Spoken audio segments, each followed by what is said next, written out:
Fui secretario de Hacienda de Colima durante 6 años, de 2015 a 2021, y en esos 6 años trabajé para el cártel Jalisco Nueva Generación. No como una víctima, no como un hombre amenazado que no tenía opción. Fui su socio. Fui el arquitecto financiero que les lavó $127 millones usando contratos de obra pública. Mi firma convirtió la sangre en concreto. La gente piensa en el narco y ve sicarios, balaceras, cuerpos colgados de puentes. Yo nunca toqué un arma. Mi guerra se peleaba con hojas de cálculo, con licitaciones fantasma, con transferencias electrónicas. Mi trabajo era hacer que el dinero de sus secuestros, de su fentanilo, pareciera limpio, legal, el dinero del gobierno del estado de Colima. Y fui muy bueno en mi trabajo, demasiado bueno. Ahora vivo en un pueblo perdido en Montana. Me hago llamar Robert, creo. O Paul. Ya no importa. He cambiado de cara y de vida tantas veces que ya no recuerdo la original. Llevo 4 años en el programa de protección de testigos, creyendo que había escapado, que había comprado mi libertad a cambio de información. ¡Qué iluso fui! ¡Qué pendejo! El escape nunca fue real. Solo fue un cambio de jefe. Por eso grabo esto. No busco perdón, porque no lo merezco. Tampoco busco justicia, porque no existe. Lo hago porque hace una semana entendí la verdad. Entendí que mi rescate por la DEA solo fue una reasignación de personal. El sistema me usó para eliminar a su competencia interna y ahora me quieren de vuelta. Y antes de que me pongan a trabajar en Chicago, o donde sea, el mundo tiene que saber cómo funciona esto de verdad. Todo comenzó 2 semanas después de mi nombramiento en 2015. Una invitación. A un restaurante exclusivo en Guadalajara. De esos con manteles largos y copas que valen más que mi primer sueldo. Yo pensé que era una reunión política, para conocer empresarios de Jalisco. Fui solo, sintiéndome importante. El nuevo secretario. El tecnócrata que iba a poner orden en las finanzas del Estado. En la mesa no había un comité de bienvenida. Solo un hombre. Vestía un traje italiano hecho a la medida. Un Zegna, creo recordar. Hablaba con la calma de un CEO y tenía la mirada muerta de un tiburón. Se presentó simplemente como el licenciado. No levantó la voz. No necesitaba hacerlo. El poder que emanaba de él llenaba toda la habitación de un silencio helado. No me enseñó fotos de mi familia en Colima. Eso habría sido demasiado burdo para él. Sacó una tablet y me la puso enfrente. Era una transmisión en vivo. Mi hija, Sofía, saliendo de su dormitorio en la universidad, en Boston, a más de 4.000 kilómetros de distancia.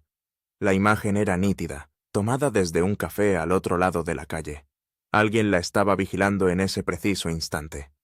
«Señor secretario», dijo con esa voz calmada, casi amable. «La distancia es una ilusión. Nosotros no tenemos fronteras.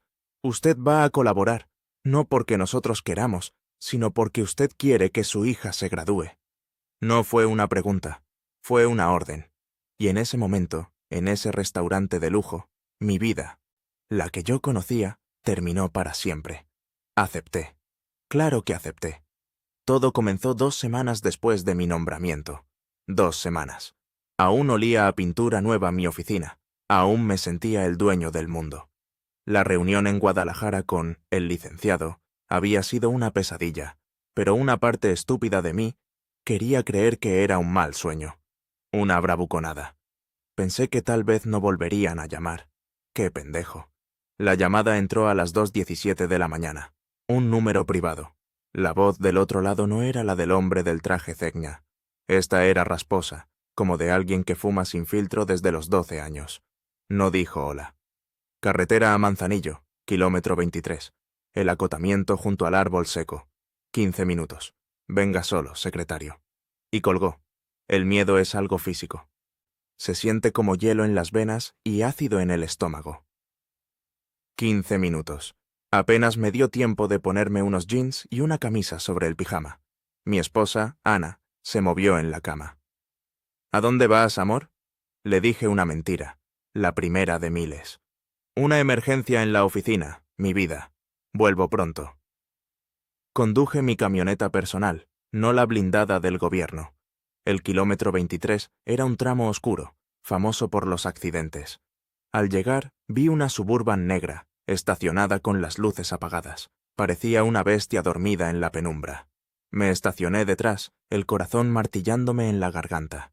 El aire era denso, olía a sal y a podredumbre. Un hombre bajó del asiento del copiloto. Era altísimo y tan flaco que parecía que se iba a romper. Por eso le decían el Huesos, lo supe después. Vestía un traje negro barato que le quedaba grande y tenía una cicatriz que le partía la ceja en dos. Sus ojos no tenían expresión. Eran solo dos pozos negros. No se acercó a mi ventanilla. Simplemente se paró junto a mi puerta y esperó a que yo bajara. El silencio era total, solo roto por el canto de los grillos. Cada segundo se sentía como una hora. Bajé del coche, sintiéndome pequeño, insignificante. El poder que creía tener como secretario de Hacienda se había evaporado. «Secretario», dijo, y su voz sonó como grava. No me extendió la mano. En su lugar, me entregó un sobre manila, grueso y pesado. Lo tomé con manos temblorosas. No tuve que preguntar qué era. Lo sabía. El terror es una forma de certeza. Lo abrí allí mismo, bajo la luz de la luna. Eran fotos, fotos de alta resolución. Ana saliendo del Soriana con las bolsas del súper. Mi hijo Pablo, de 14, festejando un gol en su partido de fútbol.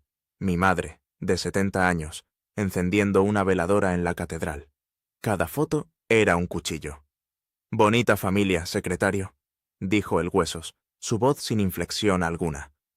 «Sería una lástima que se perdiera, que tuvieran un accidente». No era una amenaza, era un hecho.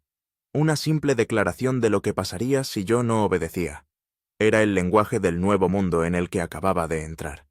De otro bolsillo sacó una pequeña caja y me la entregó. Dentro había un teléfono celular. Un modelo viejo, de plástico negro, barato y anónimo. «Este es su único jefe ahora», me dijo. «Cuando suene, usted contesta. No importa si está con el presidente de la República. Usted contesta». Luego me dio una tarjeta de presentación, blanca, sin nombre, sin logo. Solo un número de 10 dígitos escrito a mano con tinta azul. «Mañana a las 8 de la mañana, ni un minuto antes, ni un minuto después, marca este número desde ese teléfono. Le darán su primera instrucción». Asentí. No podía hablar. Mi garganta era un nudo de puro miedo. Él pareció entenderlo. «Nosotros ponemos las reglas, usted las ejecuta. Nosotros damos las órdenes, usted obedece. Su capacidad de pensar ya no le sirve de nada, secretario. Solo su capacidad de obedecer». Se dio la vuelta sin decir más. Se subió a la Suburban y desaparecieron en la oscuridad de la carretera. Me quedé ahí, parado, con las fotos en una mano y el teléfono en la otra. El teléfono se sentía pesado, como un tumor. Sabía que ese pequeño objeto era el ancla que me ataría a ellos para siempre. El camino de regreso a casa fue una niebla. No recuerdo haber conducido, pero de alguna manera llegué. Entré en silencio, tratando de no despertar a nadie. Ana estaba esperándome en la sala, con una taza de té en las manos. Su rostro era pura preocupación. «¿Quién era, amor? Te tardaste mucho». La miré. Miré su rostro inocente, el rostro de la mujer que amaba, y le mentí de nuevo. «Nadie, mi vida. Un loco que se equivocó de número. Un problema del trabajo». Pero yo sabía que no era un loco. Sabía que el infierno me había llamado por mi nombre, y yo, cobardemente, había contestado. Los primeros 6 meses fueron de aprendizaje. Aprender a ser cómplice sin parecerlo. El teléfono negro se convirtió en mi verdadero jefe. Sonaba una vez por semana, siempre los miércoles por la mañana. La voz era siempre la misma, seca y sin emociones. Nunca se identificaba. No hacía falta. Las órdenes eran quirúrgicas. «El comandante Portillo en Manzanillo. Ya no sirve. Póngame al teniente Estrada. Es de los nuestros». Yo no preguntaba qué significaba «ya no sirve». Simplemente giraba la instrucción al secretario de Seguridad, que ya sabía a quién obedecer. Yo era solo un mensajero con un título elegante. Una semana era la policía, la siguiente eran los alcaldes. El presidente municipal de Armería necesita apoyo especial de seguridad. Mándele una escolta, que entienda que no es para cuidarlo a él. El mensaje era claro. Era una correa, una vigilancia, una forma de recordarle quién mandaba de verdad en su municipio. Otras veces eran órdenes logísticas. La carretera estatal que va a Minatitlán, jueves y viernes, de 1 a 4 de la mañana, no quiero ver ni una sola patrulla. Ni una. ¿Quedó claro, secretario? Y yo, como un buen empleado, me aseguraba de que quedara claro. Mis llamadas valían más que cualquier operativo oficial. Al principio creí que podría mantener mi oficina limpia, que el veneno no se filtraría. ¡Qué ingenuo! Pronto descubrí que no estaba solo. Mi secretario particular, un joven brillante llamado David, era uno de ellos. Lo supe cuando vi reuniones en mi agenda que yo nunca había autorizado. Eran citas marcadas como seguimiento de proyectos prioritarios. Cuando le pregunté, su respuesta me heló la sangre. Hay ciertos temas, secretario, que es mejor que usted no sepa, por su propia seguridad. Lo dijo con una calma aterradora, sin mirarme a los ojos. Él me estaba cuidando a mí, no al revés. Entendí entonces que yo era una fachada, una firma. David era el verdadero poder en mi antesala. Él manejaba la agenda real, los contactos que importaban. Mis reuniones con empresarios legítimos eran el teatro. Las verdaderas decisiones se tomaban en esas citas fantasma que aparecían y desaparecían de mi calendario. El sistema era una maquinaria perfectamente engrasada. El puerto de Manzanillo era el corazón. Mi firma era necesaria para autorizar la entrada de contenedores de China que decían traer maquinaria agrícola o textiles. Yo sabía que no eran tractores, eran los precursores químicos para fabricar el fentanilo que inundaría Estados Unidos. Cada firma mía valía millones, y parte de esos millones regresaban al Estado, pero no a las arcas oficiales. Se convertían en donaciones anónimas para programas sociales. Lavábamos el dinero de la muerte con la imagen de la caridad. Inaugurábamos clínicas con dinero manchado de sangre. De repente, el presupuesto estatal tenía un superávit inexplicable, unos 80 millones de pesos que aparecieron de la nada. El gobernador me felicitó por mi excelente gestión financiera. Yo solo sonreí.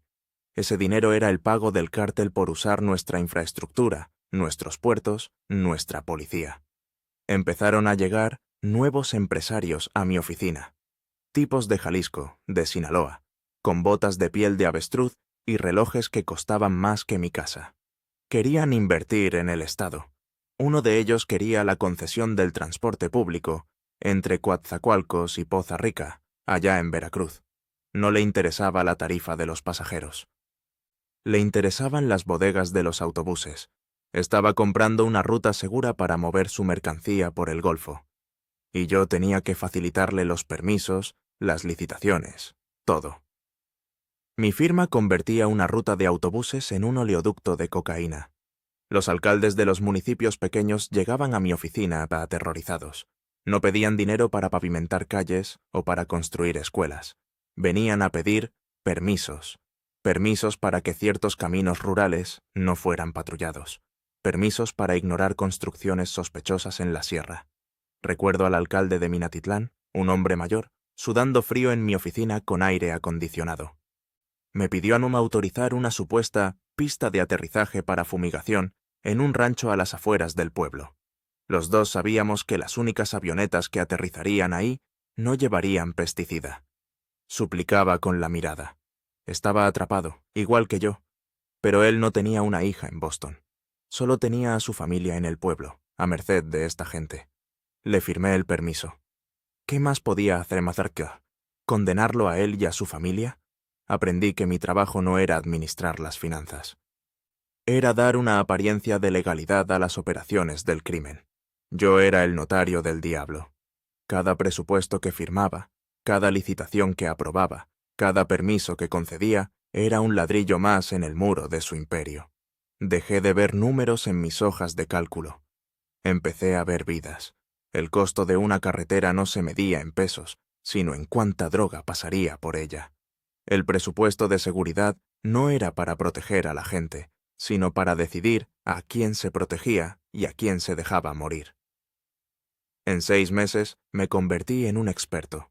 Hablaba su idioma, el idioma de las omisiones, de las miradas, de las firmas que matan. El tecnócrata brillante había muerto. En su lugar había un cómplice eficiente, un hombre que había aprendido las reglas del infierno a la perfección. Cuando alguien se quejaba, cuando algún periodista preguntaba demasiado, simplemente desaparecía. No era mi departamento, pero yo sabía. Firmaba los cheques para la gasolina de las camionetas que los levantaban. Era cómplice hasta de eso. Y el silencio que compraba con ese dinero era un silencio espeso, pesado, que olía a muerte. La primera vez que la sangre me salpicó directamente fue con Regina Valdés. Era reportera de Proceso, de las de verdad. Valiente, terca, incorruptible. Llevaba meses investigando una red de empresas fantasma ligadas a obra pública en Manzanillo. Estaba rascando exactamente donde no debía. Estaba llegando a mí. Una noche sonó el teléfono negro, la voz seca de siempre. «Licenciado, tiene usted una periodista muy curiosa». Se me heló la sangre. Intenté sonar como que aún tenía algún control, alguna autoridad. «No se preocupe», le dije, estúpidamente. «Yo hablo con ella. La calmo». Hubo una pausa al otro lado de la línea, una pausa que se sintió eterna. Luego, la voz respondió con una calma que me aterrorizó. «Ya es tarde, licenciado. Ya es tarde». Y colgó. No pude dormir en toda la noche. Sabía lo que significaba. Yo había firmado su sentencia de muerte. 2 días después encontraron su cuerpo, en una zanja en la carretera a Comala. La habían torturado. La noticia salió en todos los medios nacionales. Hubo marchas, veladoras, indignación. Yo tuve que dar una conferencia de prensa prometiendo que se llegaría hasta las últimas consecuencias. Pura mierda. Fui a su funeral. Tenía que hacerlo, para mantener las apariencias. La madre de Regina, una señora viejita y encorvada por el dolor, se me acercó en el panteón. Me tomó del brazo, sus ojos clavados en los míos. No gritó. No lloró. Solo me preguntó en un susurro. «Usted sabe quién la mató, ¿verdad, licenciado?» No pude responder. Solo asentí, una vez, casi imperceptiblemente. Me di la vuelta, caminé hasta el estacionamiento y vomité junto a mi camioneta blindada. Vomité el desayuno, la culpa, la mentira. Mi esposa me encontró llorando al llegar a casa. «¿Qué pasa, amor?» Le mentí, como siempre. «Nada, mi vida. Estrés del trabajo». Luego vino lo de la sierra, en 2017. La gente de Sinaloa quería una tajada del puerto y eso no le gustó al licenciado. La guerra era inminente. La orden llegó un martes por la tarde, clara y precisa. «Retire a toda la policía estatal y municipal de la zona norte de Tecomán, por 48 horas. Que no haya un solo uniforme». Pregunté por qué. Fue un reflejo estúpido, un último vestigio del hombre que solía ser. La respuesta fue un eufemismo que todavía me persigue en sueños. «Vamos a hacer una reorganización territorial, secretario». Una reorganización territorial. Así le llamaban a una masacre. Entendí perfectamente. Iban a hacer una limpia. Iban a borrar del mapa a la competencia y a cualquiera que les diera cobijo. Y necesitaban que el gobierno mirara para otro lado durante 2 días. Yo era el encargado de ponerles la venda en los ojos a las autoridades. Hice la llamada. Hablé con el secretario de Seguridad. Le di la orden. Él no preguntó. Ya sabía cómo funcionaban las cosas. Durante 48 horas, esa parte del Estado se convirtió en tierra sin ley, en un coto de caza privado para el cártel. Los periódicos locales hablaron de enfrentamientos esporádicos. La verdad tardó una semana en salir a la luz, y ni siquiera completa. Un campesino encontró la fosa, una fosa clandestina en un rancho abandonado. 47 cuerpos, hombres, mujeres, desmembrados, irreconocibles. El comandante Morales, jefe de la policía estatal en la región, vino a mi oficina. Era un buen hombre, o al menos lo había sido. Estaba pálido, temblaba. «Licenciado, ¿qué vamos a hacer? ¿Qué le decimos a la prensa, a las familias?» Su voz se quebraba. Lo miré con una frialdad que no sabía que poseía. La frialdad que había aprendido del licenciado. «Nada, comandante», le dije. «No hacemos nada. Son órdenes superiores.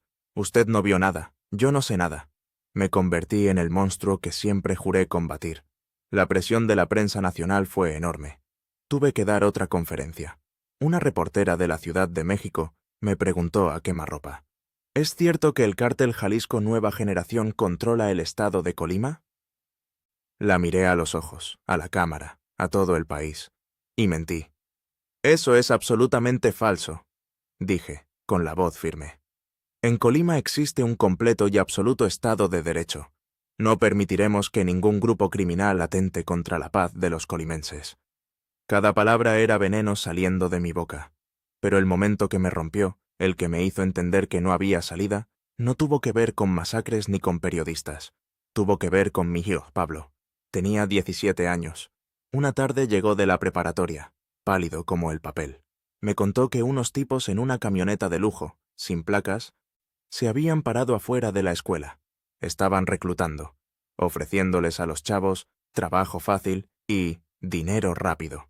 Le habían ofrecido a él. Pablo, ingenuo, orgulloso, los había rechazado. Les dijo: «No, gracias. Mi papá es el secretario de Hacienda. No necesito su dinero». Y se fue. Cuando me lo contó, sentí como si el suelo se abriera bajo mis pies. Mi hijo había usado mi nombre. Los había marcado. Esa misma noche empaqué a mi familia. A Ana, a Pablo, a Sofía, que estaba de vacaciones de la universidad. No les di explicaciones. «Nos vamos de vacaciones sorpresa», les dije. «A Estados Unidos, mañana mismo». La confusión en sus caras era total. Pero obedecieron. 2 días después, ya instalados en un hotel de San Antonio, sonó el teléfono negro. Sabía que sonaría. La voz del otro lado estaba casi divertida. «Su hijo es un muchacho muy educado, secretario.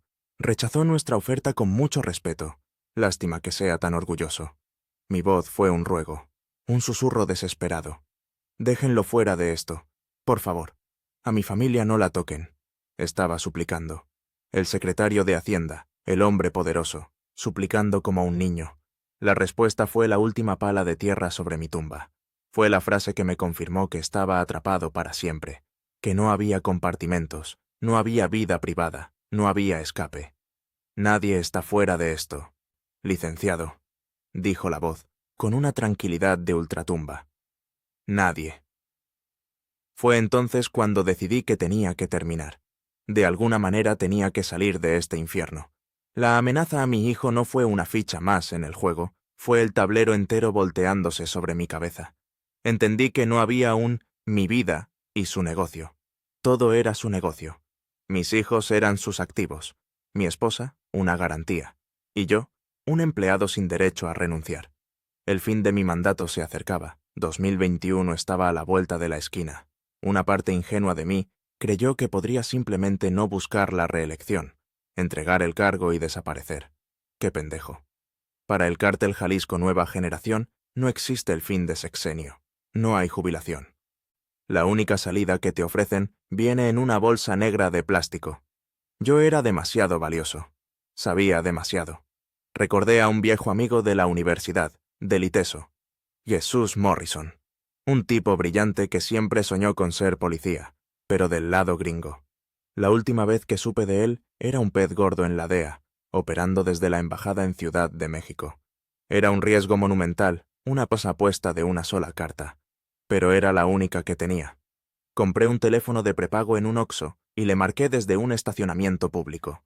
Su voz sonó desconfiada, lejana. Le dije quién era. Hubo un silencio largo, pesado. Pensé que me iba a colgar. McAllen, Texas, en 2 semanas. Motel 6, junto a la carretera 83. Habitación 214. Ven solo. Dijo, y colgó. El viaje fue una pesadilla. Crucé la frontera con el pretexto de ir de compras. Cada retén, cada mirada de un policía federal me hacía sudar frío. Sentía sus ojos en mi nuca. En el motel, Morrison parecía más viejo, más cansado de lo que recordaba. El cuarto olía a desinfectante barato y a miedo. Mi miedo. No hubo saludos. Fui directo al grano. Necesito protección. Para mí, para mi familia. A cambio les doy todo. Saqué de mi maletín un disco duro encriptado. Aquí están los últimos 6 años. Nombres, rutas, cuentas bancarias, contratos. El sistema completo. Morrison lo tomó sin mirarlo. Sus ojos estaban fijos en los míos, buscando la mentira, la trampa. Me hizo una sola pregunta, la que importaba. ¿Qué tan arriba llega esto? Lo miré de vuelta, y por primera vez en años, dije la verdad. Hasta los pinos, hermano, hasta la silla del presidente. El proceso duró una eternidad. 8 meses de vivir como un fantasma. De día, era el secretario de Hacienda, firmando sus órdenes, sonriendo en sus reuniones. De noche, era el informante de la DEA, vaciando mi memoria en llamadas encriptadas con Morrison. Cada día era un milagro que seguía vivo. Ellos no eran tontos. Empezaron a sospechar. Las miradas de mis escoltas se volvieron más frías. Mis reuniones eran monitoreadas. Un día, mi secretario particular, David, el que trabajaba para ellos, me lo dijo casualmente. El licenciado pregunta por qué viaja tanto últimamente, secretario. Está preocupado por su salud. La confirmación llegó en un café, de la mano de un sicario sonriente al que llamaban el Flaco. Se sentó en mi mesa sin ser invitado. Secretario, qué gusto verlo, dijo con una amabilidad que helaba los huesos. Oiga, nomás para que sepa, hay rumores de que usted anda muy platicador, que busca amigos nuevos al otro lado del río. Negué todo, por supuesto. Mi voz temblaba. Él solo sonrió, le dio un sorbo a su café y se levantó. No se apure, son chismes. Pero cuídese, a veces los chismes matan gente. Fue la amenaza más educada y letal que he recibido en mi vida. La última reunión fue una semana antes de la fecha de extracción que me dio la DEA. Me citaron en una bodega en el puerto de Manzanillo. No estaba el licenciado, solo uno de sus lugartenientes. Hablamos de la transición, del próximo gobierno. No se preocupe por su sucesor, secretario, me dijo, mientras revisaba unos papeles. Ya lo tenemos elegido. Es un buen muchacho, con hambre, como era usted al principio. Ya está en capacitación. No me estaba informando. Me estaba despidiendo. Me estaba diciendo que mi fecha de caducidad había llegado. Salí de esa bodega sabiendo que era hombre muerto. La única pregunta era quién llegaría primero. La gente de Morrison para sacarme del país, o la gente del licenciado para meterme en una fosa. Mi vida se había convertido en una carrera contra el tiempo. La noche del 30 de noviembre de 2021, mi último día como secretario, fingí una cena de despedida en el Hotel Ceballos, en el centro de Colima. Invité a todo mi gabinete, a los colaboradores más cercanos. Había discursos, abrazos, sonrisas falsas. La mía era la más falsa de todas. Mientras ellos brindaban por mi brillante futuro, yo solo pensaba en la puerta de la cocina. A las 11 en punto, me levanté. Puse mi mejor cara de dolor. Disculpen, señores, pero esta migraña me está matando. Ha sido un placer servir con ustedes. Puras mentiras. Nadie sospechó. Era el final del sexenio. El cansancio era una excusa perfecta. Le di la mano a mi sucesor, un pobre diablo que no tenía idea del infierno que heredaba. O tal vez sí lo sabía. Ya no importa. Salí por la puerta de servicio, la que da al callejón trasero donde sacan la basura. El olor a grasa y a podrido era el olor de mi nueva vida. Al fondo, una camioneta Ford sin placas me esperaba con las luces apagadas. Adentro, 2 gringos con cara de pocos amigos. No dijeron ni una palabra. Solo me hicieron una seña para que subiera. Eran la gente de Morrison. Mi boleto al supuesto paraíso. Cruzamos el país en la oscuridad. No paramos ni para ir al baño. A las 3 de la mañana estábamos en Reynosa. No cruzamos por el puente internacional. Nos metieron en el fondo de un camión de carga que olía a naranjas. El cruce fue tenso, silencioso. Podía escuchar los latidos de mi propio corazón. Cada perro que ladraba, cada sirena lejana, pensaba que eran ellos, que venían por mí. A las 6 de la mañana llegamos a una casa de seguridad en las afueras de San Antonio. Una casa anónima en un suburbio anónimo. Morrison me esperaba con un café y una cara seria. Lo logramos, dijo. A las 8, mi rostro estaba en todos los noticieros de México. Exsecretario de Hacienda de Colima desaparece. Se presume traición y nexos con el crimen organizado. La cacería había comenzado oficialmente. El cártel tardó 2 días en entender que no era un secuestro de un grupo rival. Entendieron que yo había hablado, que los había vendido. La respuesta no se hizo esperar. Al tercer día, Mi cara estaba en todos los teléfonos de sus sicarios, desde Tijuana hasta Chetumal. 5 millones de dólares por mi cabeza, vivo o muerto. Preferiblemente, muerto. Empezaron a matar a ciegas. La primera semana fue un baño de sangre. Mataron a 3 hombres en Guadalajara solo porque se parecían a mí. Un contador, un maestro de escuela, un vendedor de seguros. 3 familias destruidas por el simple azar de tener mis mismos ojos o mi misma calvicie incipiente. Yo los veía en las noticias, desde mi escondite seguro, y sentía que la bilis me quemaba la garganta. Pero el mensaje más claro me lo mandaron a través de mi hermano. Ricardo. Él no sabía nada. Nunca quise involucrarlo. Era dentista en Zamora, un buen hombre. Lo levantaron saliendo de su consultorio. Lo tuvieron una semana de tortura. Lo hicieron para que yo supiera, para que sufriera a la distancia. Lo encontraron en una maleta. Mi hermano murió por mi culpa. Por mi cobardía. Luego fueron por los que se quedaron. El comandante Morales, el que me había confrontado por la fosa de Tecomán, desapareció. Durante 2 semanas, su esposa recibió paquetes. Un dedo, una oreja, un ojo. Hasta que ya no quedó nada que enviar. A mi subsecretario, Ramírez, lo encontraron descuartizado en 14 bolsas de plástico, abandonadas frente al Palacio de Gobierno. 14. Contaron cada pieza. La purga fue total. No distinguieron. Mi chofer de años, don Aurelio. Un señor de 60 años con 5 nietos que me enseñaba sus fotos con orgullo, nunca más volvió a su casa. La señora Remedios, que limpiaba mi oficina, una mujer humilde y trabajadora, fue encontrada en una fosa junto a sus 2 hijas adolescentes. ¿Su crimen? Haber trabajado para mí, haber respirado el mismo aire que yo. En total, en la primera semana después de mi fuga, murieron 23 personas.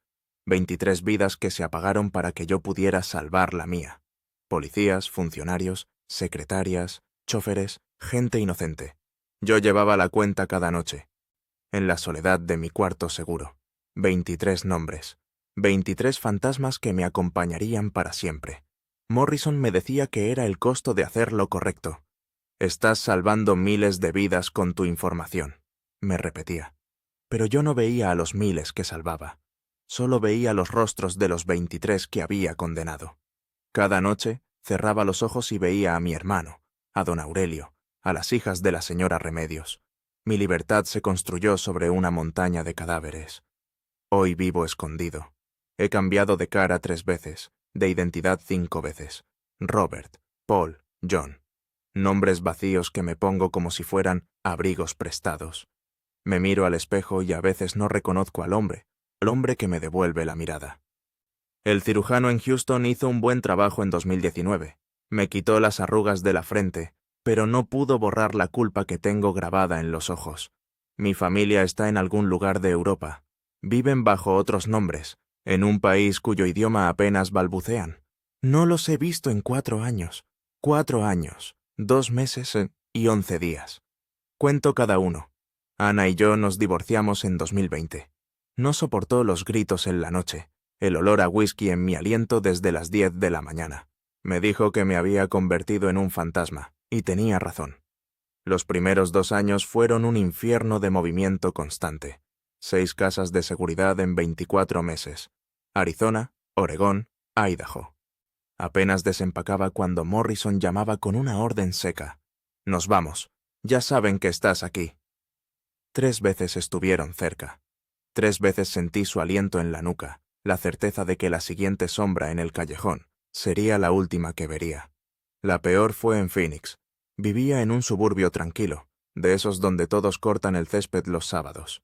Tenía un vecino, Mark, un tipo amable que vendía seguros y se parecía un poco a mi cara anterior. Una noche, 2 hombres lo esperaron en su cochera. Le metieron 17 balazos. 17. La DEA dijo que fue una confusión. Yo sé que no lo fue.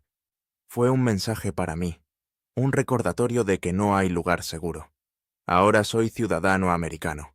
Tengo un número de seguro social, una licencia de conducir de Montana. Vendo seguros de vida en un pueblo pequeño donde la noticia más grande es la feria del condado. Mi vida es una mentira perfectamente construida. Voy a la iglesia los domingos. Saludo al sheriff por su nombre. Soy un hombre cualquiera, un hombre sin pasado, un hombre hueco. Pero el pasado nunca se va. Regresa cada noche, cuando cierro los ojos. A veces es Regina Valdés, la periodista. Se sienta al borde de mi cama y me pregunta con su voz tranquila: ¿por qué no me ayudaste, secretario? Tú sabías que venían por mí. Y yo no tengo nada que decirle. Solo puedo llorar en silencio. Otras noches son los 47 de Tecomán. Salen de la tierra, de esa fosa que yo permití que existiera. Caminan hacia mí, con sus cuerpos rotos, sus ojos vacíos. No gritan, no acusan. Solo me miran. Y su silencio es peor que cualquier grito. Es el silencio de los muertos que yo ayudé a crear. La peor pesadilla es la de mi hermano, Ricardo. Me lo encuentro en el pasillo de mi casa segura, con la misma ropa que llevaba el día que lo levantaron. No tiene marcas de tortura, solo una tristeza infinita en la mirada, y me pregunta siempre lo mismo: ¿por qué me dejaste solo, hermano? ¿Por qué? Y yo me despierto gritando su nombre. Luego está la voz del teléfono negro que me recuerda la verdad final, la que me susurró aquella noche después de amenazar a mi hijo. Nadie está fuera de esto, licenciado. Nadie. Esa frase es el eco que retumba en mi cráneo. Es la verdad de este sistema. No hay adentro ni afuera. Solo hay una jaula. Hablo con mis hijos una vez al año, por Skype. Usamos nombres falsos. Ellos están en la universidad, tratando de construir una vida sobre los escombros de la que yo destruí. Sus sonrisas son forzadas, nuestras conversaciones son torpes. Hablamos del clima, de sus clases. Nunca hablamos de la verdad. Nunca hablamos de mí. Sé lo que soy para ellos. Soy una herida que nunca cierra, una vergüenza que cargan en secreto. No soy su padre. Soy solo un recuerdo doloroso que prefieren olvidar. Y no los culpo. ¿Quién querría recordar a un monstruo? A veces, en la quietud de la noche de Montana, con una botella de whisky como única compañía, me pregunto: ¿valió la pena? Entregué todo. Mi información llevó a la captura de algunos operadores, a la incautación de algunos cargamentos. Hice ruido en los periódicos. Pero el sistema sigue intacto. El licenciado nunca cayó. El puerto de Manzanillo sigue siendo la puerta de entrada de su veneno. Mi sucesor, el pobre diablo al que le di la mano en mi cena de despedida, hace exactamente lo mismo que yo hacía. O tal vez peor. No cambié nada. Solo me cambiaron a mí. La verdad es que no hay victoria en esta guerra. No hay héroes, solo diferentes grados de complicidad. La información que di solo fue una herramienta para que un grupo eliminara a otro. Fui un peón en un juego que ni siquiera entendía. A veces pienso que debí quedarme callado. Que debí aceptar mi destino, morir en Colima, y ahorrarle a mi familia esta vida de fantasmas. Tal vez ese hubiera sido el único acto de valentía en mi miserable vida. Pero ya es tarde. Demasiado tarde. Ayer recibí una llamada que me heló la sangre. Eran las 3 de la mañana. No era la línea segura de los federales. Era un teléfono desechable que no había usado en 4 años, guardado en el fondo de una caja de zapatos. Sonó una sola vez. Contesté. La voz del otro lado era rasposa, fría. Una voz que yo creía enterrada en una prisión de máxima seguridad en Jalisco. «Licenciado, ¿cómo ha estado?» Se me secó la boca. Era el flaco. Uno de los sicarios más leales del licenciado. Un fantasma. Yo los había muerto. Lo leí en los periódicos en 2019. Un motín en Puente Grande. Su nombre estaba en la lista de los fallecidos. Vi las fotos borrosas de los cuerpos. Había celebrado su muerte en silencio, con una botella entera de whisky. «Veo que me recuerda», dijo, con una risa seca que sonó como lija. «Pero se equivoca de muerto, licenciado. Yo no estoy muerto. El que está muerto es usted, solo que todavía no se ha dado cuenta». Y colgó. El silencio en mi cuarto se volvió sólido, pesado. Me estaba ahogando. 1 hora después, llegó un mensaje de texto a ese mismo teléfono. «Mañana, 9 a.m., Mountain View Café. Su mesa de siempre. Venga solo». Conocían mi rutina. Conocían mi cafetería.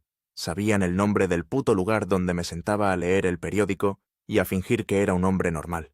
Por primera vez en 4 años, no pensé en correr. ¿A dónde? Si sabían esto, lo sabían todo. El miedo que me había mantenido vivo se transformó en una extraña calma, la calma del que va al matadero. Me vestí, me afeité y fui a mi cita con la muerte. Ahí estaba, sentado en mi booth, junto a la ventana que da a la calle principal. Más viejo, más flaco, sí, pero era él. La misma cicatriz que le partía la ceja en dos, los mismos ojos de reptil. Sostenía una taza de café con las dos manos, como cualquier jubilado del pueblo. Jenny, la mesera, una chica de 20 años que siempre me sonreía, se acercó a tomar mi orden. No me miró a los ojos. Sus manos temblaban un poco. ¿Lo de siempre, Robert?, preguntó, y su voz sonó extraña. Asentí. El flaco esperó a que Jenny se alejara. Luego, con un gesto de la cabeza, la señaló. Buena muchacha. Lleva 6 meses reportando cada movimiento suyo. Hasta sabe cuántos azúcares le pone al café. La traición más pequeña es la que más duele. Mi vida era un escenario, y todos eran actores, menos yo. Siempre supimos dónde estaba, licenciado, dijo, con la tranquilidad de quien comenta el clima. Desde el primer día que cruzó a McAllen, tenemos gente en todos lados, en la DEA, en el FBI, donde usted quiera buscar, ahí estamos. El nombre de Morrison se formó en mis labios, pero no tuve que decirlo. Su amigo, el agente que lo rescató. Se burló el flaco. Un gran socio. Trabaja para la organización desde 2010. Su escape fue idea suya. Un traslado, no una fuga. Mi salvador, mi carcelero. Su confesión fue oro puro para nosotros. Continuó, dándole un sorbo a su café. Nos ayudó a limpiar la casa. Toda esa gente que cayó, esos comandantes, esos operadores, eran escoria. Competencia que ya nos estorbaba. Usted nos hizo el favor de barrer nuestra basura. No fui un testigo. Fui un arma, un instrumento que usaron para podar su propio árbol. Y mi familia... Están muy bien en Suiza, ¿verdad? Un país muy seguro. Solo están seguros porque usted nos sigue siendo útil. Su seguridad es una correa, licenciado. Nada más. Se inclinó sobre la mesa. Su voz bajó a un susurro venenoso. Usted nunca entendió, ¿verdad? Siempre con su papel de víctima, el pobre hombre amenazado. Pero le encantaba. Le encantaba el poder, el respeto que le tenían. Le encantaba que su firma convirtiera la sangre en dinero limpio. Y me rompió, porque era verdad. Si tanto asco le daba, ¿por qué esperó 6 años para correr? Tuvo 1000 oportunidades de decir que no al principio. Pero no quiso. Le gustó ser importante. Me desnudó con 4 frases. Me quitó la única mentira que me mantenía en pie, la de mi propia inocencia. Ahora, a lo que vine, dijo, enderezándose. El licenciado lo quiere de vuelta. Va a regresar a México. Va a decir que tuvo una crisis nerviosa, un episodio psicótico. Que todo lo que dijo fue producto de su imaginación. Limpiará su nombre, y el nuestro. ¿Y si no lo hago?, pregunté, aunque ya sabía la respuesta. Su sonrisa fue aterradora. Su hija esquiando en los Alpes, su hijo navegando en el Mediterráneo. Los accidentes pasan todos los días, licenciado, sobre todo cuando uno los planea bien. Tiene 48 horas, dijo, poniéndose de pie. Dejó un billete de $20 sobre la mesa. Aunque en realidad no tiene elección. Se dio la vuelta y caminó hacia la puerta. El cascabel sonó cuando salió. Me quedé solo, mirando el billete sobre la mesa. Jenny se acercó, todavía sin mirarme a los ojos. Puso un sobre blanco junto a mi taza de café. Su cuenta, Robert, susurró. Y... esto es para usted. Dentro del sobre no había una cuenta. Había un boleto de avión. A mi nombre. Al verdadero. Denver a Ciudad de México. Viernes, 6 p.m. Mi regreso al infierno. Mi verdadera sentencia. Nunca hubo escape. Solo un cambio de celda. El círculo se había cerrado. 7 años. Me tomó 7 años de mentiras, de sangre y de una fuga falsa para terminar exactamente en el mismo lugar donde empecé, esperando órdenes. Siempre supe, en el fondo de mi cobarde corazón, que no había salida. Quizás por eso nunca luché de verdad. Me dejé llevar por la corriente, fingiendo que me ahogaba cuando en realidad estaba aprendiendo a nadar en la mierda. La verdad que... El flaco me escupió en la cara es la única que importa. Me gustaba el poder. Me gustaba que mi firma valiera más que la vida de un hombre. Me gustaba ser importante, que mi nombre fuera susurrado con miedo y respeto en los pasillos del gobierno. Ese sentimiento, es más adictivo que la cocaína. Es un veneno que te bebes voluntariamente, sorbo a sorbo, hasta que reemplaza tu sangre. Así que este es mi destino. El viernes tomaré ese vuelo a la Ciudad de México. El lunes, a las 9 de la mañana, tengo mi primera reunión en años. No será con el licenciado, por supuesto. Será con el flaco, en un café de Polanco. Me dará un nuevo teléfono, nuevas instrucciones, y el ciclo volverá a empezar. Ya no soy el secretario de Hacienda de Colima. Ahora seré otra cosa. Otra pieza en su tablero. He pasado los últimos 4 años creyendo que luchaba contra un monstruo. ¡Qué equivocado estaba! El narco no es una organización, es un sistema. Un ecosistema perfectamente adaptado para sobrevivir. Un sistema que se alimenta de la debilidad, de la ambición y del miedo. Un sistema que tiene tentáculos en todos lados, en la DEA, en Los Pinos, en el banco de la esquina. Un sistema del que nadie sale. Nunca. Mi escape solo fue un permiso de ausencia. Mi confesión, un informe de control de calidad. Todos los muertos, toda la sangre, solo fueron gastos operativos en su hoja de balance. Yo no escapé, solo me pusieron en la banca por un tiempo, mientras reorganizaban el equipo.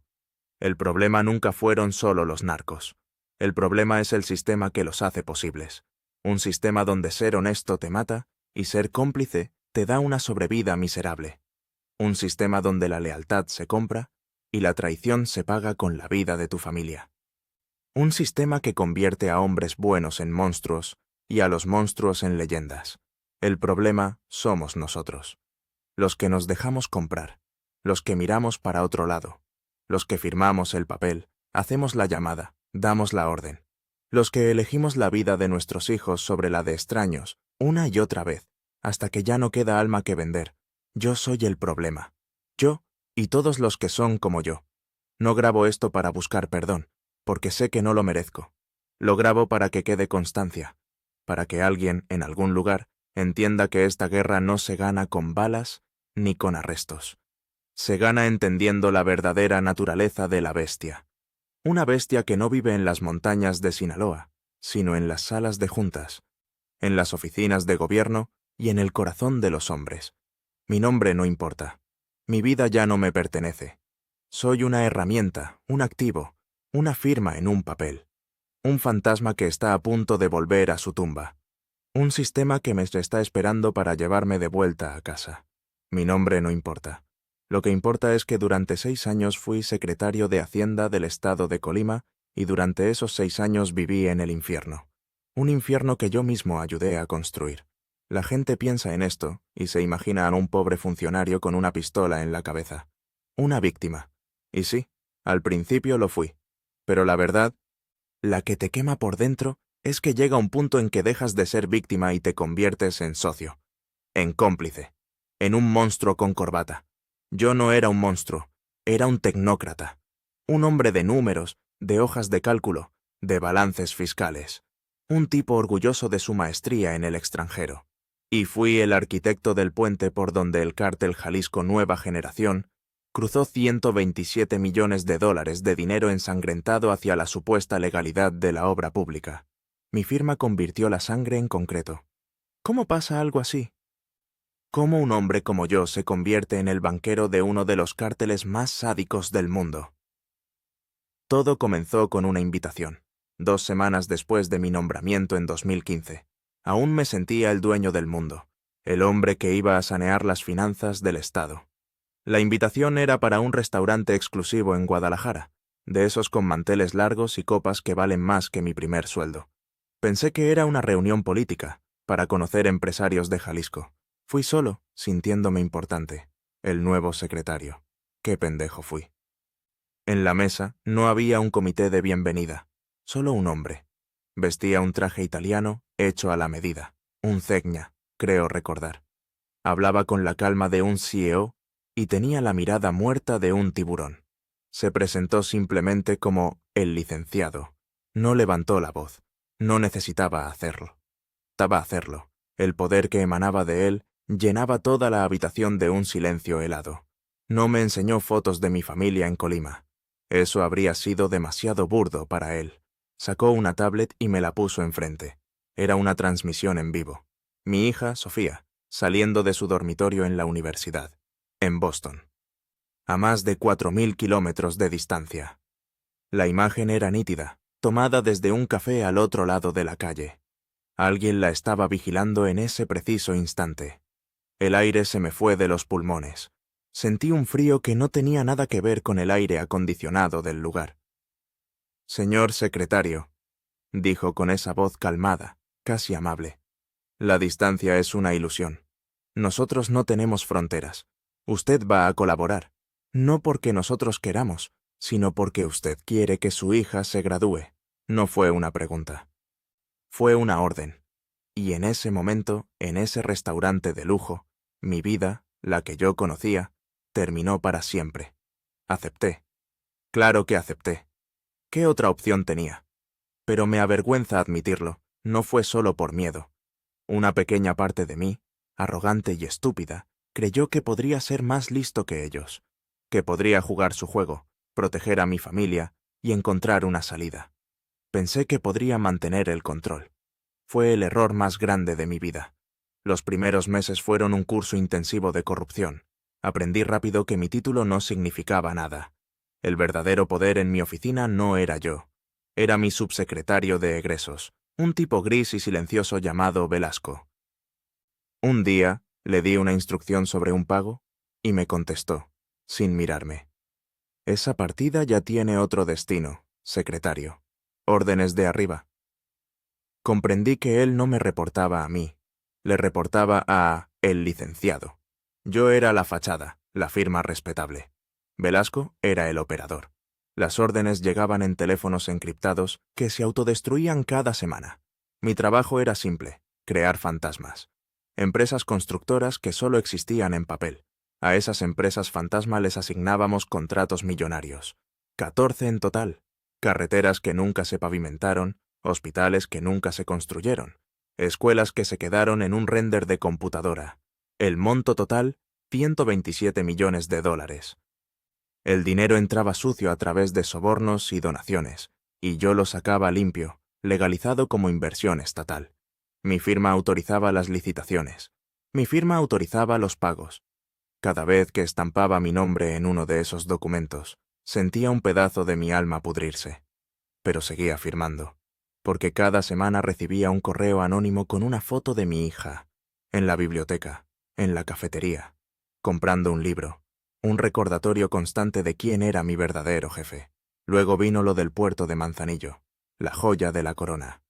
Me ordenaron firmar permisos fiscales especiales, permisos para que ciertos contenedores de China pasaran sin inspección aduanal. La carga estaba declarada como maquinaria agrícola. Pura mierda. Eran precursores químicos. La materia prima para fabricar el fentanilo que inundaría a Estados Unidos y mataría a miles. Cada firma mía era un clavo en el ataúd de un adicto anónimo en Ohio o Pensilvania. Yo lo sabía. Y aún así, firmaba. Me decía a mí mismo que lo hacía por mi hija. Pero la verdad es que ya estaba atrapado en la maquinaria. Decir que no ya no era una opción. El sistema te absorbe, te digiere, te convierte en parte de él. Hubo alguien que sí dijo que no. Javier Alarcón, el director de auditoría interna. Un hombre de la vieja escuela, de esos que todavía creían en el servicio público. Un tipo honesto, y por lo tanto, increíblemente peligroso. Empezó a hacer preguntas sobre los 14 contratos fantasma, sobre los sobrecostos, sobre las empresas que no tenían ni una pala a su nombre.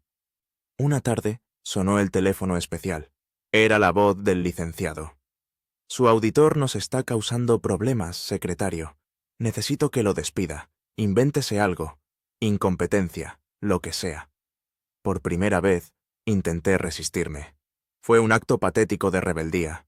«No puedo», le dije. «No tengo bases legales. Es un buen hombre». Hubo un silencio al otro lado de la línea. Un silencio que duró una eternidad. Luego, el licenciado dijo, con esa calma aterradora: «Entiendo. No se preocupe, secretario. Nosotros nos encargamos». Y colgó. Esa noche no pude dormir. Sabía que había condenado a Javier. Una semana después, la noticia estaba en todos los periódicos. Trágico accidente en la carretera a Tecomán. Javier Alarcón y su esposa, muertos. Su coche, según el informe oficial, se había quedado sin frenos. Chocó de frente contra un tráiler. No hubo sobrevivientes. Nadie hizo más preguntas. Al día siguiente, mientras leía la noticia en mi oficina con las manos temblando, me llegó un mensaje de texto a mi teléfono personal. Un número desconocido. El mensaje tenía solo 4 palabras. 4 palabras que se me grabaron en el cerebro con fuego. Gracias por su cooperación. Ese mensaje fue el punto final. El momento en que entendí que ya no había líneas que no cruzaría. Ya no era un hombre amenazado tratando de sobrevivir. Era un cómplice de asesinato. Un cómplice agradecido, según ellos. La muerte de Javier Alarcón no fue un accidente. Fue una decisión de negocios. Y yo, con mi silencio, había firmado el acta de defunción. La vida en la oficina se convirtió en una obra de teatro macabra. Yo sonreía en las reuniones, daba discursos sobre la transparencia fiscal, mientras Velasco, mi subsecretario, movía los hilos desde la sombra.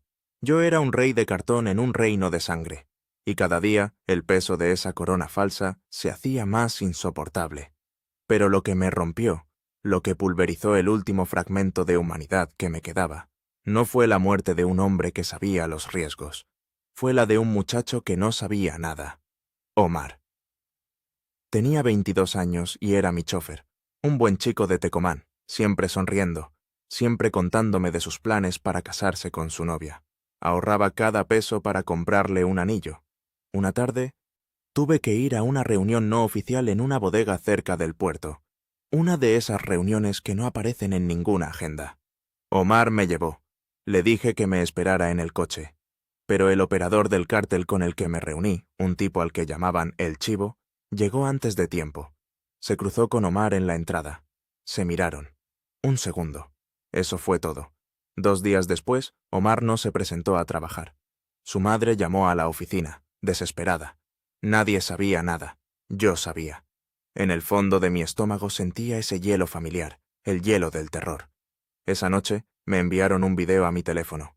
No al teléfono negro del cártel, al mío, al personal. Lo abrí, temblando. Era Omar, amarrado a una silla. Lo habían golpeado salvajemente. Su rostro era una masa de sangre y moretones. Apenas se le reconocía. Mientras el video corría, mi teléfono sonó. Era el licenciado. Su voz, tan calmada como siempre. «Mire con atención, secretario», me dijo, como un maestro a su alumno. Esto es lo que pasa cuando sus empleados son curiosos. Me obligaron a ver. Me obligaron a escuchar sus gritos. Y al final, la voz del licenciado en mi oído, fría, quirúrgica. La curiosidad es mala para la salud de los empleados, y la lealtad es algo que valoramos por encima de todo. Espero que haya aprendido la lección. Colgó. El video terminó. El silencio en mi habitación era ensordecedor. Esa noche no dormí. Me quedé sentado en la oscuridad, viendo la cara de Omar una y otra vez en mi mente. Entendí que yo era una plaga, un hombre tóxico. Cada persona que se me acercaba, cada persona que trabajaba para mí, estaba en peligro de muerte. Mi secretaria, los analistas, los guardias del edificio. Todos eran posibles cadáveres, todos por mi culpa. Fue entonces cuando decidí huir, no por valentía, por pura desesperación. Era un animal atrapado en una jaula, dispuesto a roerse la propia pata para escapar. Pasé los siguientes 6 meses viviendo una doble vida aún más esquizofrénica. De día, era el secretario de Hacienda perfecto, firmando sus contratos, sonriendo en sus fotos. De noche, era un ladrón en mi propia oficina. Copiaba cada archivo, cada transferencia, cada contrato fantasma. Cada noche, me llevaba a casa un disco duro encriptado, lleno de la evidencia que podía hundirlos a ellos y a mí. El miedo era constante. Cada vez que Velasco entraba a mi oficina sin tocar, sentía que el corazón se me paraba. Estaba seguro de que lo sabía, de que solo esperaba el momento adecuado para ponerme una bala en la nuca. Usé un viejo contacto de la universidad, un tipo que ahora trabajaba para la DEA en la Ciudad de México. Lo contacté desde un teléfono público. Le conté todo. Al principio no me creyó, pensó que estaba loco. Pero cuando empecé a enviarle pruebas, la actitud cambió. La extracción se planeó con el secreto de una operación militar. La noche de la fuga fue un caos. Fingí una cena de despedida. Mientras todos brindaban por mi futuro, yo escapaba por la puerta de la cocina. Un coche sin placas me esperaba en un callejón oscuro. Cruzamos medio país en la oscuridad, escondido en el piso de la camioneta como un fugitivo, que es lo que era. Llegué a Estados Unidos. Me dieron un nombre nuevo, una vida nueva. Creí que lo había logrado. Creí que estaba a salvo. ¡Qué iluso! El cártel se enteró de mi traición en menos de 24 horas, y como no podían alcanzarme a mí, enviaron un mensaje. Un mensaje escrito con la sangre de inocentes. Una semana después de mi escape, un comando armado asaltó mi antigua oficina en Colima. No iban a robar, iban a matar, y mataron a todos los que encontraron. 7 personas, 7 vidas a cambio de la mía.